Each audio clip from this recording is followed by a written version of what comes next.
बिस्मिल्लाहिर्रहमानिर्रहीम, अस्सलाम वालेकुम। प्रोग्राम बातें मन की के एक और एक्साइटिंग एपिसोड में मैं हूं मोहसिन शेर। First of all thank you so much इतना ज़्यादा पसंद करने के लिए सीज़न 4 को। इस सीज़न 4 की सबसे जो बेहतरीन बात यही थी कि ऐसी यंग लॉट को आपके सामने एज ए रोल मॉडल के तौर पे लेके आना कि वो जो सिर्फ अपनी पढ़ाई के लिए यूनिवर्सिटी में कॉलेजेस में नहीं आए बल्कि अपने फ्यूचर के लिए भी बहुत ज़्यादा कोशिश में लगे हुए हैं। आज की स्टोरी भी हमारे साथ एक और बहुत मज़ेदार शख्स की है जो अपनी स्टडी पे भी फोकस कर रहा है, but at the same time उसने ज़िंदगी में क्या करना है क्या नहीं करना उसमें भी बड़ी क्लैरिटी के साथ आगे बढ़ रहा है। जी हाँ, हमारे साथ मौजूद है अहमद गिलानी। पेशे के एतबार से एक स्टूडेंट है और साथ में एक मोटिवेशनल स्पीकर भी हैं। आइए जानते हैं इनकी कहानी और करते हैं इससे बातें मन की। अस्सलाम वालेकुम अहमद, हाउ आर यू? वालेकुम अस्सलाम सर, अल्हम्दुलिल्लाह I am fine. First of all welcome to the show. Thank you कैसा वेरी लग रहा है मच। शो में आके? Thank you very much for having me sir, मुझे बहुत अच्छा लग रहा हम्म। है। ना सिर्फ फ़ोन की हद तक आपको देखा था, आज प्रैक्टिकली ये सारी चीज़ें फेस करें तो एक अलग से ही अल्हम्दुलिल्लाह खुशी है। Okay hmm, Ahmad, first of all तो अपने बारे में ये बताएं कि इस वक्त आप स्टडी में ऐसे क्या कर रहे हैं और ठीक है। कहाँ पे कर रहे हैं? ठीक है सर, बेसिकली मैं एक स्टूडेंट हूँ एंथ्रोपोलॉजी का, okay and I am doing anthropology from हाउदीन ज़किया यूनिवर्सिटी। ओके, एंथ्रोपोलॉजी से मुराद क्या है? Like this is something sounds a very unique name to me. हम्म और फ्रैंकली स्पीकिंग, क्योंकि मैं हालांकि इस फील्ड में हूँ, मैं हम्म एजुकेशन की फील्ड में हूँ, बट हम्म, एंथ्रोपोलॉजी के बारे में इतना ज़्यादा कुछ मैंने नहीं सुन रखा। ठीक आई है। जस्ट वांट कि आप इस पे थोड़ा सा हाईलाइट कर दो।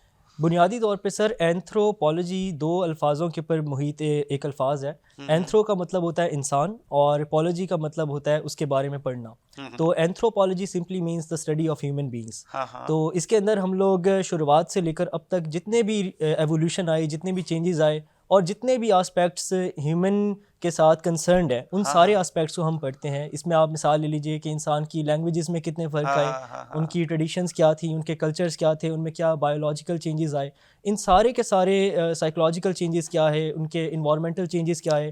तो तो इन सारी काइंड ऑफ चीज़ों ये को साइकोलॉजी की एक ब्रांच काइंड ऑफ कह नहीं सकते हैं, सर, ये टोटली डिफरेंट है। आई वुड से कि people actually confuse both of these हाँ हाँ। डिसिप्लिन्स कि साइकोलॉजी और एंथ्रोपोलॉजी शायद एक चीज़ है या हम्म। सब फील्ड्स हैं, बट बेसिकली ये दोनों अलग डिस्टिंक्ट फील्ड्स हैं। ठीक है और साइकोलॉजिस्ट जो होते हैं उनकी एक अपनी डोमेन होती है, ठीक वो है। अपने कंसर्न एरियाज में काम करते हैं, वेयर एज अच्छा, एंथ्रोपोलॉजिस्ट। व्हाट मेक्स यू कि भाई मुझे एंथ्रोपोलॉजी ही करनी है?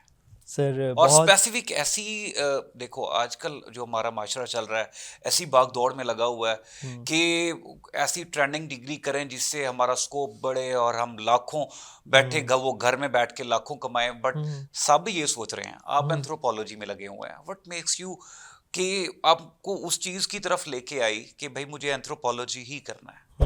सर इसके हवाले से अल्हम्दुलिल्लाह मैं, मेरे मेंटोर्स क्योंकि हमेशा से मेरे साथ रहे थे, हम्म। तो जब मैंने ये डिसाइड करना था कि मैंने किस डिसिप्लिन को ऑप्ट करना है, ओके तो उस हवाले से जो मेरे एक सर हैं, मैं उनका नाम भी नहीं लेना चाहूँगा, currently he is principal at Aspire group of colleges, okay mister Riyasat Ali. ठीक है। उनसे मैंने जब मशवरा लिया तो उन्होंने मुझे सजेस्ट किया कि अहमद ये 3-4 फील्ड्स हैं, इनमें मैथ्स कॉम भी है, इनमें एंथ्रोपोलॉजी भी है और 2-3 और फील्ड्स थी। हम्म तो उन्होंने मुझे सजेस्ट किया कि मैथ्स कॉम और एंथ्रोपोलॉजी से ज़्यादा रेलेवेंट आप लगते हैं, आपकी शख्सियत उससे ज़्यादा हम्म। मुताल्का लगती है, लिहाजा आप उन्हें ऑप्ट कर लें। तो ये फिर डिसीजन मेरे ऊपर था। एक तो है ना आपको बताया गया, ठीक है, मेंटोर भी बता रहा होता है, हमारे गाइडर आपको गाइड कर रहे होते हैं। आपने खुद भी महसूस किया कि यस यू आर लाइक कि आप उसी सेम फील्ड के साथ मुताबिकत रखते हैं और आपकी personality, how did you find कि आपकी पर्सनैलिटी इस फील्ड के साथ मैच करती है? एग्जैक्टली सर, ये मैंने तब फील किया था कि जब मैंने एंथ्रोपोलॉजी के हवाले से पढ़ना शुरू किया, तो उसके अंदर जो टॉपिक था वो इंसान था। तो ठीक है। मैंने अपने आप को ना ह्यूमन साइंसेस के बहुत ज़्यादा करीब पाया, क्योंकि मैंने अपने आप को 3-4 और ऑप्शंस दिए। मैंने कहा अगर मैं लॉजिकल साइड्स पे देखूं तो स्टैट्स के सब्जेक्ट्स हैं, मैथ्स हैं, ठीक है, और टेक्निकल सब्जेक्ट्स में अगर देखें तो लाइक इंजीनियरिंग आ जाती है, बायो आ जाती है। तो मैंने देखा कि शायद ये मेरे करीब नहीं है। जो हम्म। मेरे करीब तरीन जो डोमेन है वो शायद ये सोशल साइंसेज है, और उसके ठीक अंदर है। भी एंथ्रोपोलॉजी मेरे सबसे करीब अब थी। सोशल साइंसेज की अगर बात की जाए तो ऑफ कोर्स बाकी सब जो अच्छी अच्छी डिग्रीज हैं, मैं साफ ज़रा नाम नहीं लूँगा, इंसान पे प्रेशर भी बहुत होता है, एग्जैक्टली। स्पेशली स्टूडेंट पे, जब वो ज़्यादा डोमिनेंट नहीं होता, कमा नहीं रहा होता, हम्म पेरेंट्स खर्चा दे रहे होते हैं। हम्म, मिडिल क्लास फैमिली और एक जो हमारी क्लासेस एग्जिस्ट करती हैं, फैमिली जी जी। क्लासेस, उसकी बात कर रहा हूँ मैं। हम्म ऐसी सिचुएशन में आप पे उस वक्त प्रेशर आया था? बिल्कुल प्रेशर आया था। प्रेशर सबसे बड़ा ये था कि वालिद साहब ने, क्योंकि घर का थोड़ा सा डिफरेंट बच्चा था मैं, हाँ। थोड़ा सा कह लीजिए कि पैशनेटेड था हर चीज़ हाँ। के हवाले से, तो घर वालों को ये था कि जी इस पे इन्वेस्ट करना है और इसे एज हमने डॉक्टर जो है वो देखना है फ्यूचर में। ओके। तो जब मेरे पर 9th क्लास में मैं था और जब हमने सब्जेक्ट सिलेक्शन की बात आई, मैंने बायो को थोड़ा सा वक्त भी दिया फेयर और एनफ। जब वहाँ पर मैं सही तरह परफॉर्म नहीं कर पाया तो मैंने काफ़ी साइकोलॉजिकल इश्यूज़ देखे और जो मैंने सिर्फ अपने तक ही रखे, ज़ाहिरी बात है घर वालों तक उसकी ठीक है। शेड्स नहीं आने दिए। तो फिर वक्तन फ़वक्तन वक्त के साथ जितना ज़्यादा मैंने पढ़ा उतने ज़्यादा फेलियर्स आए, तो फिर मैंने अपने आप के साथ सच्चा होकर कह दिया कि यार bio is not for me, मैं डॉक्टर नहीं बन सकता। मैं एक दिन बैठा घर वालों के साथ, मैंने कहा हाँ। कि बाबा जान मैं आपसे दिल का हाल बांटना चाहता हूँ, मेरी हाँ। पढ़ाई के जो हालात हैं वो सही नहीं जा रहे, उसकी वजह से मैं ओवरऑल मेरी परफॉर्मेंस जो है वो लैग हो रही है। ठीक है। तो बाबा जान ने कहा कि आपको जो बेहतर लग रहा है आप वो सब्जेक्ट्स रख लें। तो फिर मैंने कंप्यूटर साइंस के साथ अपनी स्टडीज़ को कंटिन्यू किया, ICS को भी, और इस तरह से फिर मैं अपने जिस तरह से मैंने अपनी चीज़ों को ना किया उसी इस तरह से फिर उन चीज़ों के मैं करीब हुआ जो चीज़ में से लाइक रिलेट करती थी। तो इस तरह से मेरा अच्छा सफ़र अहमद, आसान जितना हुआ। मैंने आपको ऑब्जर्व किया आपकी जिंदगी में ना एक तरतीब देखता हूँ मैं, बड़े डिसिप्लिन लाइफ गुजार रहे हो, स्पेशली इस एज में। जी 20-21 साल तुम्हारी उम्र होगी। जी जी अब द पॉइंट इज कि इस 20-21 साल की उम्र के और भी बहुत से स्टूडेंट्स के साथ मैं मिलता हूँ, ऑफ कोर्स यूथ के साथ बैठता हूँ मैं, एग्जैक्टली। उनमें इतनी तरतीब बहुत कम लोगों में मैंने देखी है। आपको क्या लगता है ये बाय बर्थ आप में थी, पर्सनैलिटी का हिस्सा है, या बचपन से सीखा या ऐसा करने का शौक था, या when did you first time realise कि हाँ I need to make my personality in the way कि मैं एक जिंदगी में एक तरतीब आ जाए, ऐसा कैसे हुआ था? सर ये दो फैक्टर्स थे, एक तो वालदा की तरफ से ये चीज़ अल्हम्दुलिल्लाह इनायत हुई और दूसरा अल्लाह ताला ने मेरी इंस्टिंक्ट में, ये मेरी पर्सनैलिटी टाइप के अंदर ये चीज़ रखी थी। Okay. Basically I belong to INFJ group, out of 16 personality types मेरी हाँ, INFJ पर्सनैलिटी टाइप है। एक और आम बंदे के लिए आम सादा अल्फाज में बात करें क्योंकि जी जी उनको इन चीजों जी का जी पता नहीं जी जी। होगा। हाँ। तो तरतीब और तंजीम पसंद एक शख्सियत है मुकम्मल। हाँ। अगर आप 34 या 31 टैलेंट्स को पढ़ें तो उसमें एक पूरी शख्सियत है। ठीक है। तो अल्लाह ताला ने बुनियादी तौर पे मुझे इस टैलेंट के साथ बचपन से ही नवाज दिया था। ओके। ये चीज़ पॉलिश मेरी तब हुई जब मैंने अपनी वालदा को देखा कि उनमें सलीका मंदी बहुत ज़्यादा थी, घर के अंदर लाइक बड़ा एक अच्छा डिसिप्लिन था। तो वो वहाँ से वो चीज़ मज़ीद परवान चढ़ी और फिर मेरे ऊपर एक ये था कि मैं अपने सारे कामों को हमेशा से खुद करता आया था। तो वो डिसिप्लिन और वो चीज़ जब पॉलिश हुई तो अच्छा, आज एक अब लाइक मैं चाहूंगा कि इस पे थोड़ा सा फोकस करें, बचपन से क्या क्या काम आपने खुद से करने स्टार्ट किए और कौन सी उम्र से करने स्टार्ट किए? जी क्योंकि हमारा जो बच्चा है ना जी आज जी का, वो बड़ा पैम्पर्ड बच्चा है। एग्जैक्टली उसे रोटी से लेके हर चीज उसे बेड पे चाहिए, एग्जैक्टली उसने खुद से कोई एफर्ट पुट नहीं करनी। और इवन फ्रैंकली स्पीकिंग जब मैं फीमेल्स के साथ भी बात करता हूँ, इंटरेक्ट करता हूँ, और उसमें पूछता हूँ, ऑफ कोर्स फीमेल्स का ज्यादा डोमिनेंट साइड होती है कि किचन की तरफ होती है, तो मैं जी मुझसे जी पूछता हूँ कि भाई खाने में अच्छा क्या बनाती हो, लिटरली मुझे ये रिस्पॉन्स आता है कि सर मैं तो चाय भी नहीं बना सकती। तो ठीक ऐसी है। सिचुएशन में एक ऐसा बच्चा जो बचपन से अपने काम सारे खुद करता आया है, तो वो लाइक हाउ इट वाज, और कैसे और क्या क्या काम करते थे? सर मेरा इस तरह होता था कि मेरी एक अलमारी अलग से थी हाँ। और उसके अंदर मैं देखता था कि बहुत सारी चीज़ें ना डिसऑर्गेनाइज्ड हैं, कपड़े जो हाँ। हैं वो सही तरह तय नहीं हुए हुए, और ठीक फिर है। मैं उस प्रोसेस को देखता था कि मेरी अम्मी इन चीज़ों को किस तरह से लाइक लाइन अप कर रही हैं। ठीक है, इसी हाँ। तरह से मुझे बेसिकली ट्रांसफॉर्मेशंस देखकर हमेशा से बड़ी कह लीजिए फैसिनेट होता था मैं। बिफोर एंड आफ्टर वाला इफेक्ट। बिफोर एंड आफ्टर वाला इफेक्ट ना। ओके। तो मैं देखता था यार यही कपड़े थे, यानी कि इस पे सारे रिंकल्स पड़े हुए थे और अम्मी ने 5 मिनट बाद इसमें एक नई जान डाल दी आयरन करके। हाँ। ठीक है, तो ये ट्रांसफॉर्मेशन मुझे बड़ा मुतासिर करती थी। ठीक तो है। इसी तरह फिर मैंने इस चीज़ को लाइक अपनी जब वार्डरोब को खुद से ट्रंक को सेट करना शुरू किया और मैंने देखा कि वो जो ट्रंक जो पहले इतनी डिसऑर्गेनाइज थी वो इतनी ऑर्गेनाइज और इतनी अपीलिंग लग रही है। तो ये तो फिर मेरे में खुद जबकि डेवलप हो ही गया था, लेकिन हाँ। जो मुझसे जुड़े हुए लोग जब ये चीज़ ठीक देखते है। थे तो वो बहुत इंस्पायर्ड होते थे ठीक है। मुझसे। ओके। वो जो बदले में कॉम्प्लीमेंट्स मिलते थे वो मुझे मजीद तकवीत देते थे फेयर कि यार एनफ। मैं तो अल्हम्दुलिल्लाह काफ़ी मुख्तलिफ हूँ और अच्छा, मैं अच्छा क्योंकि कर रहा हूँ। आप ऑफ कोर्स यंग हो, और यंग लोगों में बहुत कम लोगों में इस टाइप की खुसूसियत पाई जाती है कि वो एक जिंदगी में तरतीब रखें। अब ऐसा भी होता है सम टाइम कि अगर 10 लोगों के सामने आपने इस टाइप का कोई काम किया है जिसमें तरतीब बन रही है, तो 9 डिस्टर्ब भी सम टाइम हो जाते हैं। ऐसा कभी एक्सपीरियंस हुआ? सर ये और बहुत ज़्यादा। हुआ तो फिर उसके बाद how was the reaction and how you manage in all that's, कि आपने उनको भी बराबर लेके चलना है, बैलेंस करना है, यस और आपने अपनी उस पैशन को भी साथ साथ लेके चलना है? सर, ये मैं कहता हूँ हर उस शख्स का मसला होगा जिससे तरतीब पसंद है, जिस शख्स को डिसिप्लिन पसंद है। और शायद तरतीब वाले बंदों का सबसे बड़ी चिड़ी ये होती है हाँ। कि उनकी तरतीब को ना हिलाया जाए। यस, ऐसे ही है। उनके बनाए हुए खा वो प्लान्स हों, खा True. वो उनके कोई एकेडमिक्स गोल्स हों, मतलब आप चाहे ये कहना चाह रहे हैं कोई मरे भी तो आपसे पूछ के मरे पे मैंने इतवार वाले दिन सुबह 11 बजे के 12 के दरमियान ठीक है मर जाऊं। एग्जैक्टली तो हाँ, इस तरह भी काफ़ी दफ़ा हुआ है इस तरह कि जिस तरह मैंने अब जिस तरह मेरी प्लानिंग की आदत है, मैं पूरे मंथ को प्लान करता हूँ कि यार इतनी स्पेस रखनी है अपने कामों के दरमियान, खुदा ना खास्ता कोई फोतकी आ जाए, कोई उर्स आ जाए, कोई मिलाद आ जाए, कोई प्रोसेशन आ जाए, Yes, okay. कोई बर्थडे आ जाए, तो उसके लिए मैंने अपने आप को उतना फ्लेक्सिबल रखना है।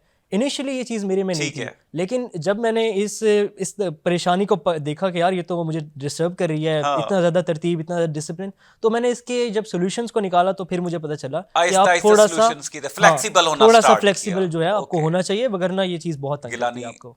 अभी तो बहुत मजा आ रहा था और देखो ब्रेक भी आ गई है, बस थोड़ी सी ब्रेक लेते हैं और फिर दोबारा। जी नाजरीन, थोड़ी सी ब्रेक और फिर दोबारा चलते हैं अहमद गिलानी की तरफ। सी यू।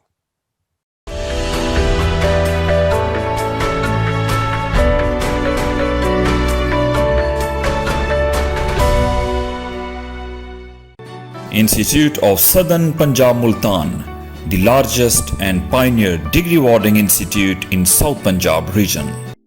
वजूद जन से है तस्वीर कायनात में रंग, इसी के साज से है जिंदगी का सोज़े दुरूद।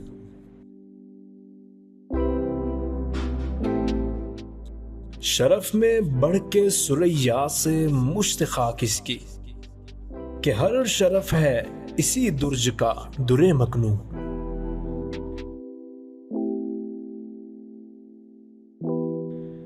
मकाले माते फला तू न लिख सकी, लेकिन इसी के शोले से टूटा शरारे अफलातून।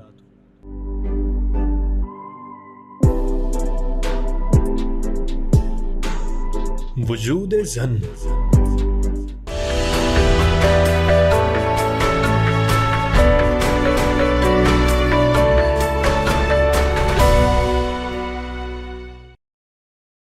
वेलकम बैक नाजरीन। जी, अहमद गिलानी के पास दोबारा जाने से पहले आपको मैं ये ज़रूर कहना चाहूँगा कि आपको उम्मीद है ये प्रोग्राम अच्छा लग रहा होगा। और भी इस टाइप के मज़ेदार प्रोग्राम्स ISP स्टूडियो में चल रहे हैं। ISP ऑफिशियल मुल्तान के पेज को आप लाइक करें, सब्सक्राइब करें और बेल आइकन पे भी प्रेस करें, ताकि इस टाइप के ज़बरदस्त प्रोग्राम आप देखें और अपनी ज़िंदगी में एक वैल्यू ऐड करें और अपने चाहने वालों की ज़िंदगी में भी वैल्यू ऐड करें।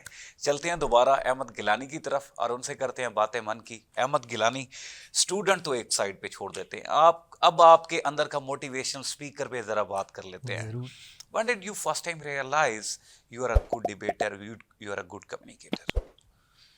मेरे इंटरमीडिएट का वाकया है, ज़िंदगी की पहली स्पीच थी और मैंने बहुत सारा Very first time. एग्जैक्टली हालांकि ये होता है Yes. कि जो if I talk about my self, तो लोग कहते हैं कि सर आप कमाल एंड ऑल दैट बोलते हैं, बात करते हैं। मैंने कहा नो, ये आज की या 2-4 पुरानी साल नहीं है। जब मैंने पहली दफा डिबेट की थी वो क्लास 2 थी। उसके बाद extra curricular and you are talking about कि आपने जिंदगी में फर्स्ट टाइम जो डिबेट की थी वो इंटरमीडिएट में की थी। ओके, आगे। तो सर उसके ऊपर बहुत सारा कंटेंट मेरे पास पहले से मैंने सेव किया हुआ था माइंड में। कभी ये नहीं सोचा था कि ट्रेनिंग की इस तरह से फील्ड में आऊँगा या मोटिवेशनल स्पीकिंग का कोई ऐसा सच पैशन नहीं था। ठीक है। तड़प एक थी कि लाइफ में कुछ करना है बस।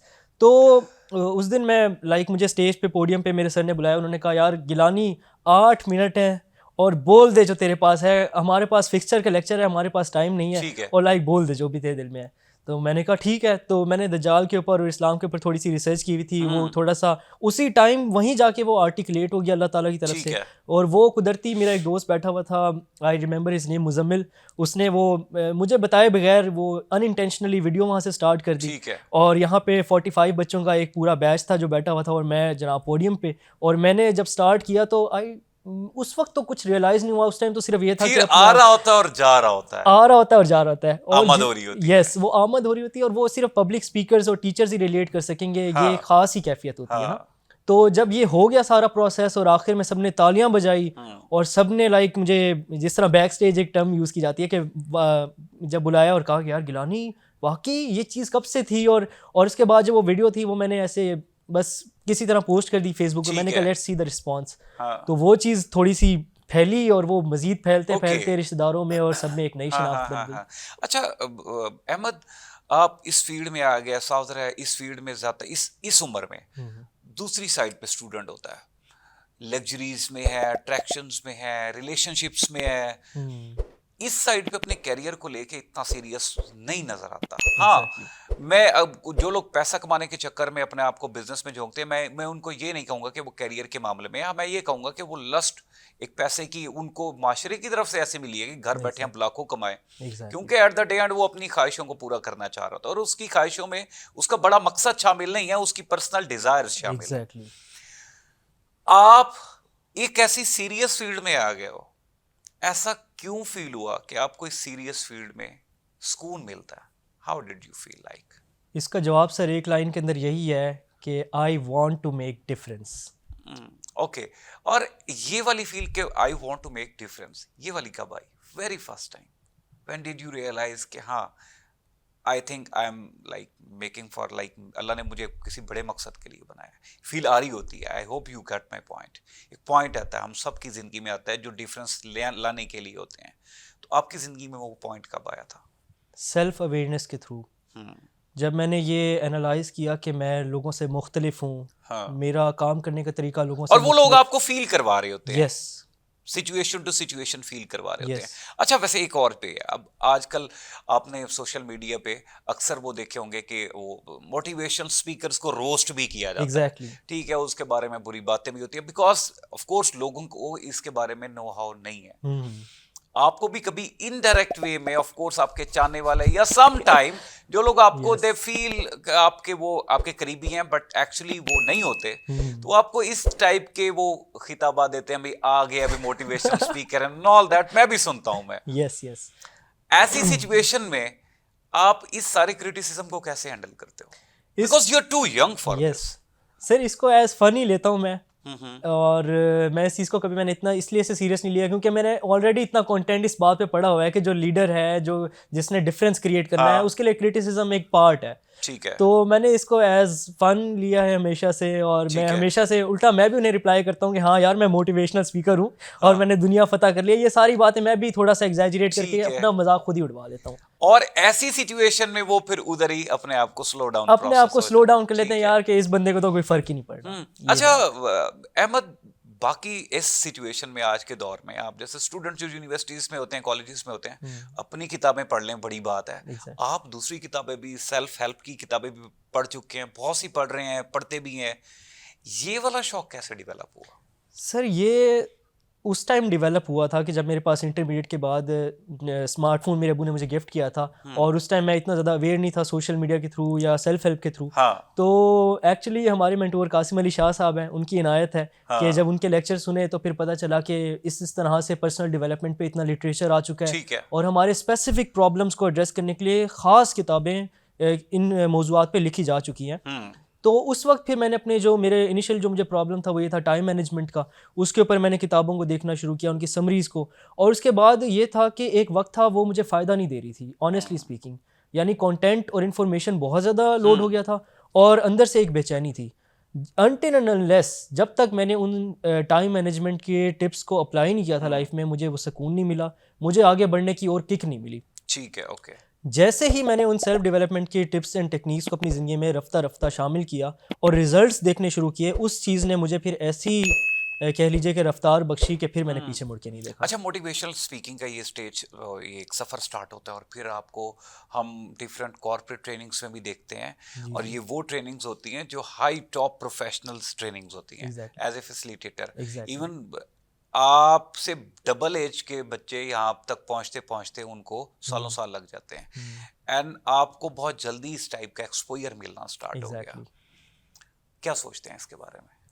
अल्हम्दुलिल्लाह, अल्लाह ताला का करम है कि अल्लाह ताला ने इस उम्र के अंदर इतने सारे वसीले और असबाब बना दिए, वगरना मैंने तो सिर्फ इस सफ़र में यही सोचा था कि मैं अकेला हूँ, अकेला लड़ता रहूँगा, अकेले जदोजहद करता रहूँगा।